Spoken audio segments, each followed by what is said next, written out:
Hallo, heute sind wir im Aquazoo Löbbecke Museum in Düsseldorf.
Hier im Aquazoo Löbbecke Museum in Düsseldorf gibt es eine ganz besondere Installation.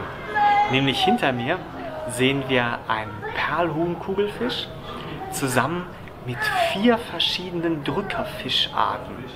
Das ist quasi, zumindest soweit ich das beurteilen kann, die einzige Haltung, die so viel Biodiversität zusammen zeigt.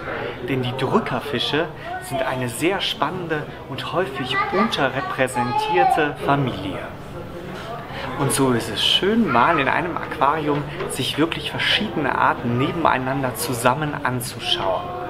Wir sehen hier den Leopard-Drückerfisch, den Picasso-Drückerfisch, den Blaustreifen-Drückerfisch und den Rotzahn-Drückerfisch. Also wirklich auch unterschiedliche Arten. Man sieht es an ihrem Körperbau, man sieht es an ihren Farben und da kann man auch mal wirklich ganz nah Unterschiede zwischen Drückerfischen sehen. Der Leopard-Drückerfisch gehört zu den Drückerfischarten hier hinter mir im Aquarium, die man häufiger sehen kann. Warum er Leopard-Drückerfisch heißt? Naja, man muss auch durchaus konstatieren, dass seine Zeichnung zwar an Leoparden erinnert, vielleicht den einen oder anderen, aber natürlich nicht mit der wirklichen Zeichnung von Leoparden übereinstimmt. Im englischen Bereich gibt es eine vielleicht etwas passendere Bezeichnung als Clown-Drückerfisch. Wer jetzt aber denkt, dass der Leoparddrückerfisch ja ein nettes Festmahl abgeben würde, der sei gewarnt. Diese Art kann Fischvergiftung auslösen. Also besser im Aquarium bewundern, lebend und sich daran erfreuen, als irgendwie daran zu denken, ihn auf den Teller zu tun.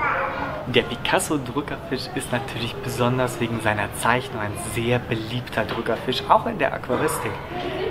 Auch natürlich, weil er ein bisschen kleiner ist, das sieht man ja auch. Allerdings darf man die Art trotzdem nicht unterschätzen, denn hier gilt klein, aber oho.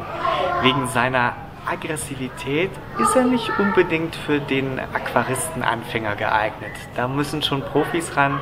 Zum Glück ist das hier im Aquazoo Löbbecke Museum der Fall. Und der Picasso-Drückerfisch hinter mir verträgt sich ganz wunderbar mit den anderen Arten. Eine Rarität ist sicherlich der Blaustreifen-Drückerfisch. Den kann man nur 3-mal in Deutschland sehen, 2-mal davon in seriösen Aquarien. Das ist einmal hier in Düsseldorf und einmal ganz in der Nähe in Köln. Und diese Art zu sehen ist wirklich etwas Besonderes.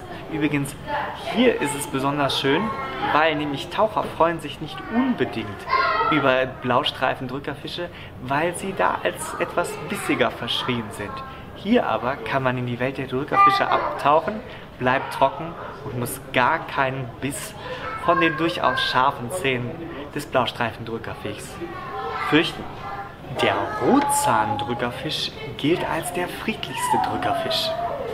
Und daher ist er auch gerade in der Meerwasseraquaristik unglaublich beliebt, auch weil er nicht an Stein- und Weichkorallen geht.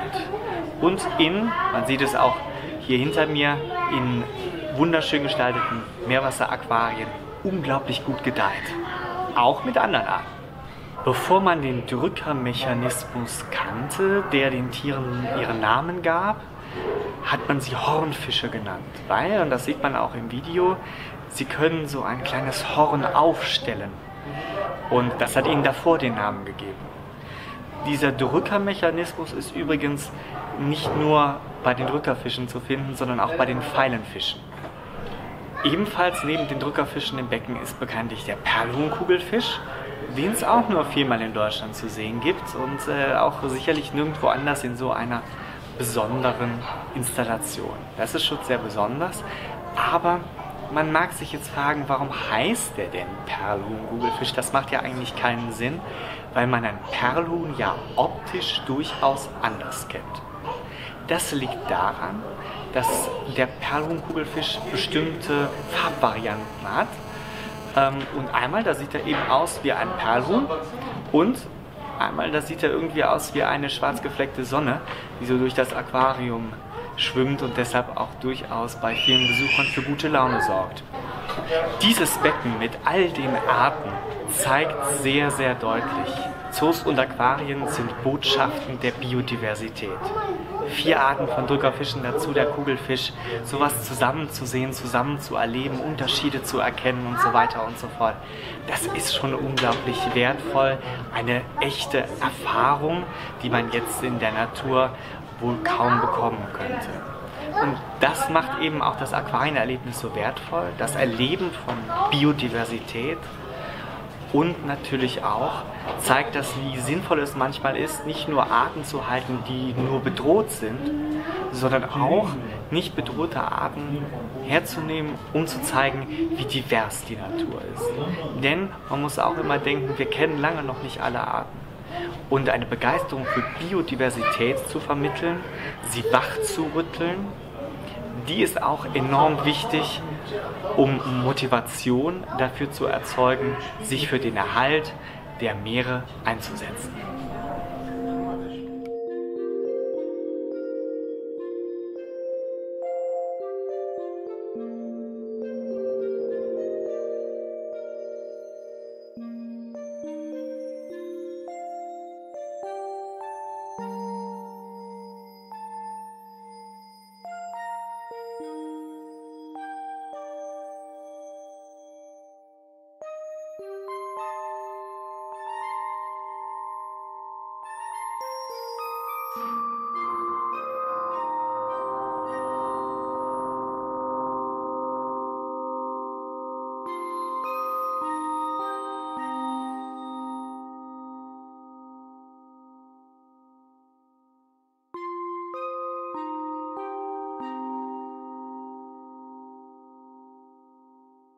Schreibt jetzt eure Fragen in die Kommentare und vergesst nicht, dem Video einen Daumen hoch zu geben. Damit ihr kein neues Video mehr verpasst, könnt ihr unseren Kanal kostenlos abonnieren.